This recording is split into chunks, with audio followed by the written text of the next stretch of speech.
to life. And that's when I wind up with them. And I'll always drag one home, and I'm all excited. And I go in the house, and I get Liz, and she comes out there. And she loves me. But I can always tell she's got that look in her eye that says, here we go again. And then after a while, that old car, it'll start taking shape. And sometimes I'll have to go in the house and say, Liz, could you come out here for a minute and help me? And I ain't talking about a little bit of help. Sometimes this is hot, intense work. And I always look at her right in the middle of it and I say, if it was easy, everybody would do it. And that's exactly what Jesus is telling us in these verses. He's saying, I love you, you love me. I'm good to you, you're good to me. I give to you, you give to me. He says, that's the way of the world stuff. That's easy stuff. That's transactional stuff. What I want to take you to is the path to transformation. And here it is, verse 35 and 36. But love your enemies. Do good and lend, hoping for nothing in return. And your reward will be great, and you will be sons of the Most High. For he is kind to the unthankful and evil. Therefore be merciful, just as your Father also is merciful. What Jesus is telling us here is the same thing that the Apostle Paul echoed later in the book of Romans. Don't be conformed to this world, but be transformed. And the way we do that is by loving those that are hard to love, reaching out to those that may or may not reach back, and giving without expecting anything in return. Verse 37.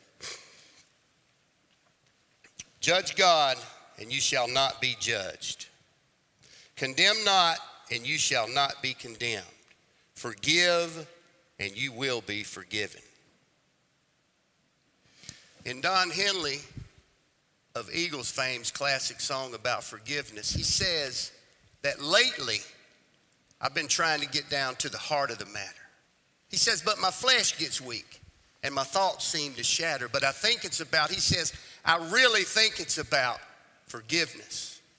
And that's exactly what Jesus is telling us in these verses. He's getting right down to the heart of the matter and letting us know that as his followers, as his disciples, we need to be placing the principle of spirituality or the spirit-led life above all the judging and criticizing and fault-finding that's going on in the world around us. And when we do that, when we finally do that, we begin to see that all people, including ourselves, are to some extent emotionally ill as well as frequently wrong.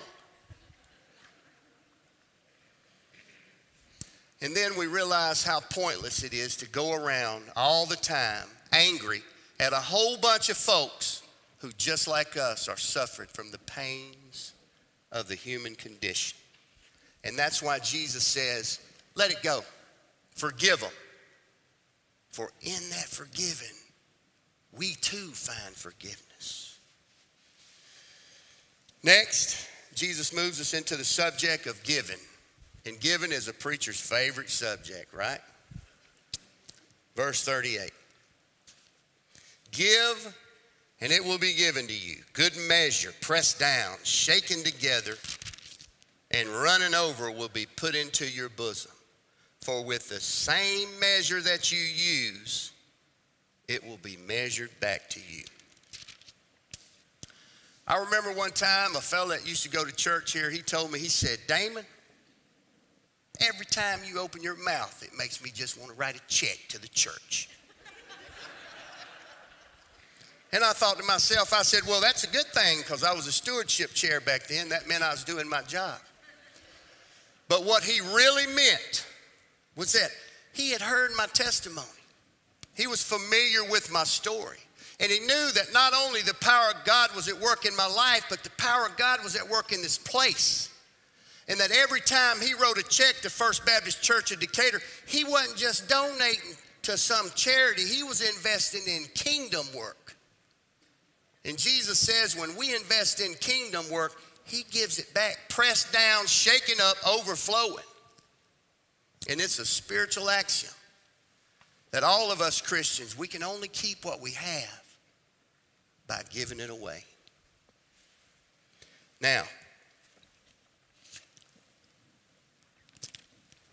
I remember one time I come up here without no water, buddy. I'll never do that again. I got a good friend. She's a noted Bible scholar. Taught religion at one of the more prominent colleges for years. Quite frankly, she's been very influential in my own life and ministry, but she said something to me a while back that sort of cut me to the core. She said, she's retired now, but she said in all her years of ministry, she never seen a typical church Bible study transform anybody's life. Like I said, at first I found that very troubling. But then, after I gave it some thought, what I finally decided was simply this. I can see how somebody looking back over their life might on certain days sort of get the feeling that way. But at the end of the day, that just ain't been my experience. Case in point. When I got to this church 10 years ago, even though I had a year clean and sober under my belt, in a whole lot of ways, my life was still a mess. I had spent the previous 30 years as an IV drug user. So included in what I like to call the wreckage of my past was a whole host of unhealthy relationships, including 2 failed marriages. So by the time I got here, I had pretty much given up all hope of ever being married again. I just didn't see myself doing that. And as far as ministry goes, God had certainly placed a call on my life over a decade before while I was still incarcerated. But after I got out and made such a mess of things, by the time I got here, I had lost all sight of any kind of ministry for me.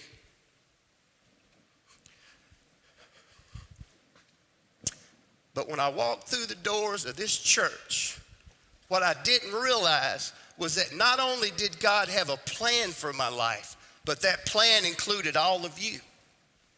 I remember that first church service. It was Fresh Start. Pastor Julie was preaching, and afterwards, in true Baptist fashion, somebody come up to me and said, "We got a good Bible study for you right down the hall." And they directed me to the Seeking the Kingdom Bible study. And though I didn't know it at the time, Liz had already been a part of that for the previous year. And even though me and her had known each other casually in the rooms of recovery around Decatur, what this church and what that Bible study provided for me and her was a safe place to learn and grow and heal. And so, even though in my own mind, back then, I never saw myself as being happily married or successful and in a real relationship, I couldn't help but notice that I was surrounded by such a great cloud of witnesses. All over this church were healthy relationships and committed long-term marriage. And man, there's some folks been married in here longer than I've been alive. And let me tell you something, I was impressed. And even though I didn't see it for myself back then, I knew that God did it. Now, I remember the day God healed me. And I don't just remember the day, I remember the exact moment that it happened. From the very beginning, Liz and I had the same Sunday school teacher, all the way up until last year. His name is David Paul Gushy. And over the years, him and I became friends. Now, I don't mean the kind of friends that hung out all the time and went to ball games. I'm talking about the kind of friend who, when the Lord prompted him, he would speak into my life. And I remember one day I was marching toward ordination, and pretty much out of the blue, he pulled up on me and he said, "Damon, there's no doubt that you got a call on your life." He said, "There's no doubt that you got the gift to preach. But," he said, "I got one question for you, brother." He said, when are you going to marry that sweet girl? And I want you to know on my end, there was about a 30-second pause. And during that 30 seconds, it's almost like my whole life flashed before me related to relationships. And then I felt something. It must have been about the same as what that lady felt that day. She reached out and touched the hem of Jesus' garment. Because in an instant, in that moment, all of my fears and all of my doubts surrounding marriage were gone. And my response to David Gushee was this: preacher, there ain't nothing stopping me from getting married. And I went out and I bought a fancy diamond ring, and I got down on one knee just like they do in the movies. And today, not only am I a happily married man, but I got a well-rounded ministry that's impacting lives. Now, one of the things I do on Mondays, after I put in a quick 10-hour shift over there at the steel plant, I go up in that locker room and I wash my face and I wash my hands and I change my shirt. And I take that long drive down to the big prison in Jackson, Georgia. Now, sometimes I wish I could swing by here with a big charter bus or two and take all of y'all with me. But that ain't gonna happen because they're gonna stop you at security. But what I want you to know, and I wish you could see, was the look of hope on those men's faces when one of their own comes back to see them. And not just one of their own, but one of their own that's a free man. That's a married man. That's a preaching man. And I tell them with no uncertain terms, God is no respecter of persons. If he'll do it for me, he'll do it for you. And so, in closing, I just want to encourage all of you, don't grow weary in doing good. I know it's hard loving people that don't know how to be loved. I know it's tough sometimes and tight sometimes supporting this church. But when things get hard, I want you to pause for just a minute right where you are and think, where would you be without God? And then I want you to take it one step further and think about where I would be without all of you. Thank you and amen.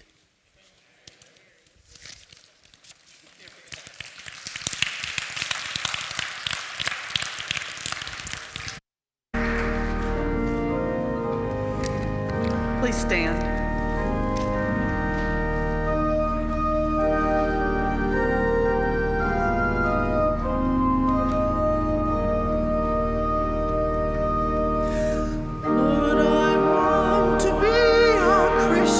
In my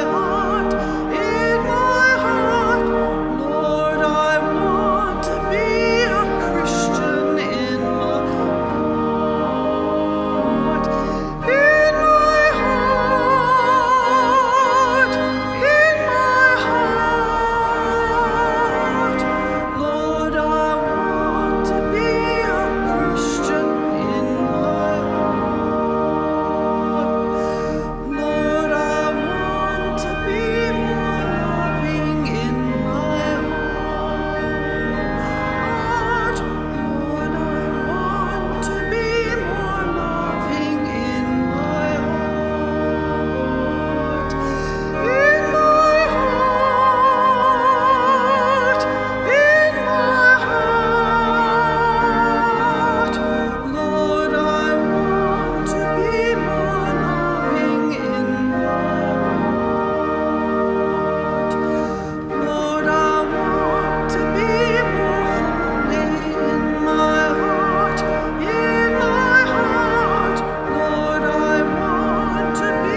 Now to him who is able to do exceedingly abundantly above all that we ask, give all honor, glory, and praise.